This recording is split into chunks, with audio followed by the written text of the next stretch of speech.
السلام عليكم ورحمة الله وبركاته. ازيكم حبايبي؟ عاملين ايه؟ يا رب تكونوا بألف خير وبألف صحة يا رب. ازيكم كده وازاي صحتكم؟ يا رب يديكم الصحة والعافية وراحة البال يا رب. تعالوا يلا نشوف المشتريات للنظافة. مش قادرة اقول لكم في بدائل وحاجات جميلة احنا ممكن نقدر نعملها وتبقى جميلة وزي الفل. مش شرط ان احنا نجيب اغلى حاجة علشان ننظف البيت ونخليه جميل، لا. في حاجات ممكن نعملها تبقى جميلة وزي الفل. مش قادرة اقول لكم والله. تعالوا يلا، اول حاجة المناديل العادية خالص، لازم كل بيت يكون فيه، وخصوصا لما يكون فيه اطفال. مش قادرة اقول لكم يعني الاطفال بالذات عايزين مناديل من دي على طول. والمناديل المبللة اهي بالشكل ده. المناديل المبللة دي جميلة لما تكون انت خارجة في مشوار ولا في اي حاجة. آه، بتبقى حلوة ان انت يعني ايه، بتمسحي ايديهم وشهم بأي حاجة لما يكون خارجين برا. دي للطوارئ يعني دي. ماشي. ومعايا هنا كده هنا بس معايا هنا كريم للصبيان، لولادي محمد وعمر. حلو جدا. الكريم ده مش قادرة اقول لكم حلو قد ايه، بيلمع الشعر وبيخليه جميل. لكن انا وحبيبة بنستخدم الزيت. الزيت حلو جدا للبنات، بيرطب شعرهم وبيخليه جميل وزي الفل. وبرده بنحط يعني حتة صغيرة من الكريم. ماشي. معايا بقى معجون الاسنان ده ليهم علشان يغسلوا اسنانهم. وجبت لهم فرش اهي بالشكل ده. وخصوصا بقى الفرش ما تتحطش في الحمام علشان البكتيريا والحاجات التانية. احنا ممكن نفضي درج ويبقى مخصص للمعجون والفرش اهو بالشكل ده. وجبنا برضو فرش كبيرة، وجبنا معجون اسنان برضو اهو بالشكل ده. عندي بقى سبراي، جبت سبراي اهو. خلاص انا بقى على قد حالاتي، ما عنديش امكانيه ان انا اجيب السبراي ده. مش هنجيب مش هنحط حاجه تخلينا ريحتنا حلوه وزي الفل، لا. اهو جبت بقى المورد ده بقى مش قادره اقول لكم حلوه قد ايه. اتمنى ان ما يكون ان البيوت المصريه كلها، يكون البيوت العالم كله يكون فيها موارد. المورد ده سحر وجميل جدا. بعد ما تاخدي شاور حطيه في ازازه ورشي على جسمك بعد ما تخلصي.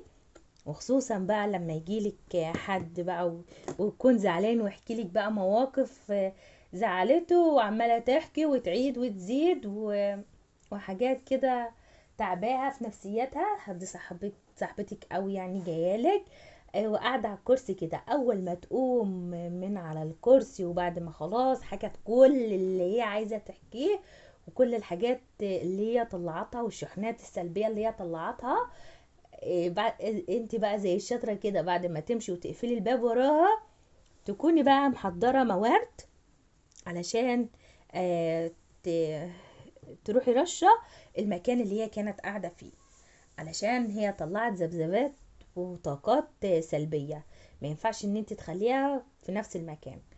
آه وبرضو يعني ما فيش مانع خالص لما تكون واحدة صاحبتك جايلك وتحكي لك على موقف حصل لها او حاجة يعني تعباها في نفسيتها في نفسها يعني.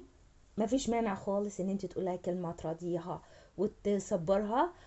ما تكونش هي جايه تشتكي لك من جوزها ولا من حماتها ولا من سلفتها ولا من جارتها وتقوميها مش شعلله منهم وتزودي اللي تزوديها يعني. لا. خفي من عليها شوية وما تخليهاش تعيط وخففي عليها. ولا اصبري استحملي. طب انتي والله انتي مش عارفة، ده انتي قمر، ده انتي جميلة. يا ستي لو اكلها حتى لو ما بتعرفش تطبخ ولا تعمل اي حاجة، الله الله اكلك جميل الله. اللي هي بحاجة تانية تشغلها عن الشكوى والحاجات دي. تمام. تمام. تمام. تمام. الموارد جميل جدا مش قادرة اقول لكم. وجبت هنا صابون اهو، صابون بقى للحمام. مش قادره اقول لكم حلوه قد ايه. وجبت شاور اهو. طيب البديل للشاور هنستخدم الصابون، وبعد ما نخلص الصابون هنرش موارد. وده مطهر. اي ست نظيفه دايما يبقى عندها المطهر ده. مش قادره اقول لكم حلو قد ايه. وهنا معايا صابون الديتول اهو بالشكل ده.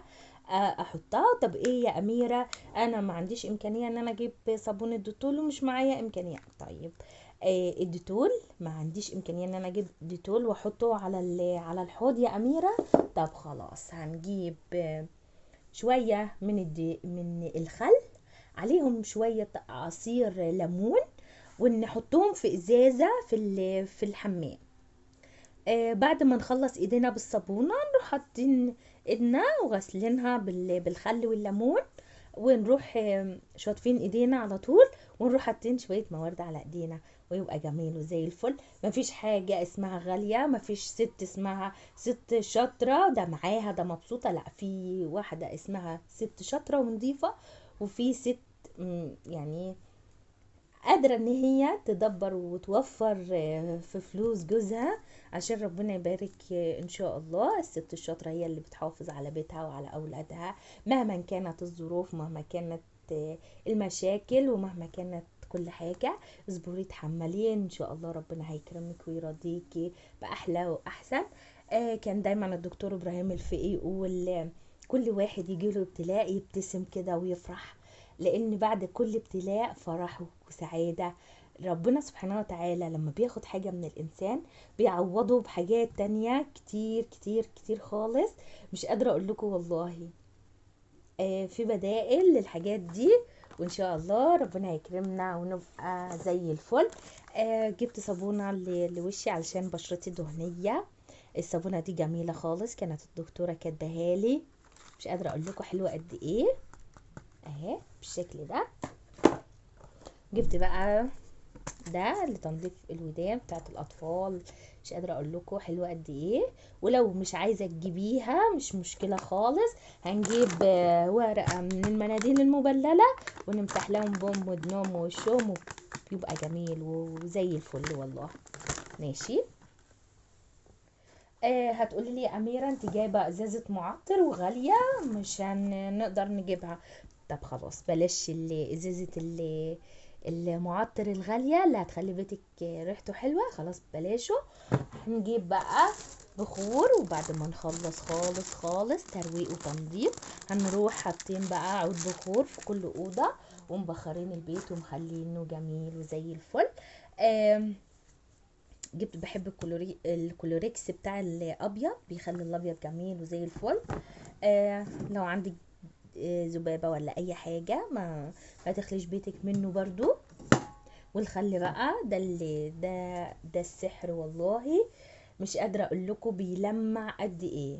يعني انا ما جبتش ملمع الزجاج لان انا بستخدم الخل مع نقطه من الزيت، قصدي من الصابون السائل. مش قادره اقول لكم والله جميل جدا جدا في تلميع وتعقيم الزجاج. والاستانلس كمان بعد ما تغسلي البوتاجاز كده وتخليه زي الفل تروحي حاطه رشه من الخل. مش قادره اقول لك والله بيبقى حلو ازاي. تمام تمام اهو. ومعايا كلوروكس بودره. مش قادره اقول لكم حلوه قد ايه. انا بغسل على الغساله العاديه علشان احنا هنا ولادي كل شويه بينزلوا الشارع. ما برتاحش في الغساله الاوتوماتيك الصراحه، انا بحب اغسل في النص. مش قادره اقول لكم بتنضف الهدوم وبتخليها جميله وزي الفل ازاي. وجبت هنا برضو السلكه دي حلوه قوي في تنظيف البوتاجاز. مش قادره اقول لكم حلوه قد ايه. وهنا البخور ده حلو برضو اهو. يا اميره انت مش عارفه انت جايبه لنا ديتول اهو. جبت ازازه. خلوا بالكم كل الحاجات دي انا بجيبها مره، وبعد ما الحاجه بتخلص بستخدم البدائل بتاعتها وبتكفيني فتره، علشان انا عندي اطفال ما بعرفش اخرج اجيب منهم حاجه.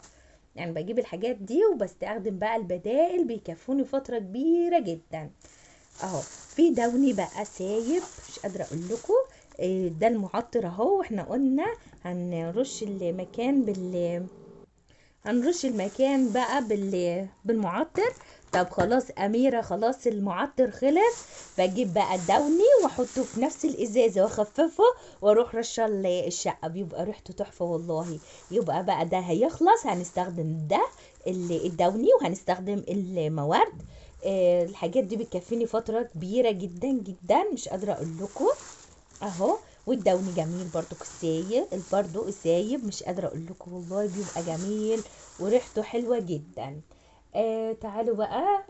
ده حلو جدا جدا للقعدة بتاعت الحمام، مش قادرة اقول لكم والله بيبقى جميل وزي الفل. كان في حتة موقف حصل لي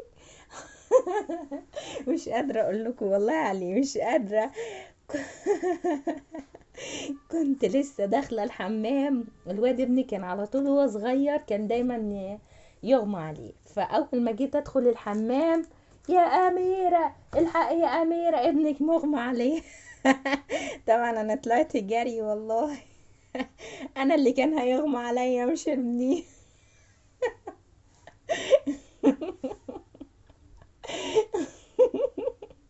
حالتنا احنا الاتنين كانت تصعب على الكافر والله. كان هو مش قادرة افوقه، مش قادرة. يا حبيبي يا رسول الله، لما قال الجنة تحت أقدام الأمهات، مش قادرة أقول لكم والله الست بتتعب قد إيه. ودايما يقول قبل ما يموت عذرا: استوصوا بالنساء خيرا، استوصوا بالنساء خيرا. عارف ان الست بتتبهدل قوي قوي مع اولادها. خلاص. وجبت بقى ملح اهو. الملح ده جميل جدا جدا جدا لما بتمسحي بيه، حلو. انا جايباه للمسح بس. ومعايا كلور سايب برضو، جبت كلور سايب. ومعايا بريل سايب علشان لما يخلص استخدم ده. ومعايا برضو جبت سائل للاطباق اهو، حلو جدا موفر برضو. ومعايا ملح ليمون، مش قادره اقول لكم الملح الليمون ده حلو جدا جدا لما بتيجي تغسلي البوتاجاز اهو. وخلاص ده خلص. انا ما فاكرين الصابون اللي انا كنت عاملاه اهو، ما بقطعش البيت منه لانه جميل جدا جدا في الالومنيوم. مش قادره اقول لكم والله. لو انت مش قادره تجيبي بقى الصابون السائل ولا الصابون السائل السايب، هتستخدمي بقى الصابون ببواقي الزيت عندك، ما فيش اي مشكله خالص. وجبت ده علشان افرش بيه البوتاجاز. البوتاجاز اهو. وجبت بقى كيس اريال للغسالة، وده كان عليه عرض اهو. كان عليه عرض كان عليه عرض رخيص جدا، مش قادرة اقول لكم حلو قد ايه. ده جميل برضو. وجبت بقى برسيل جل اهو، بحب استخدمه للابيض للالوان والاسمر.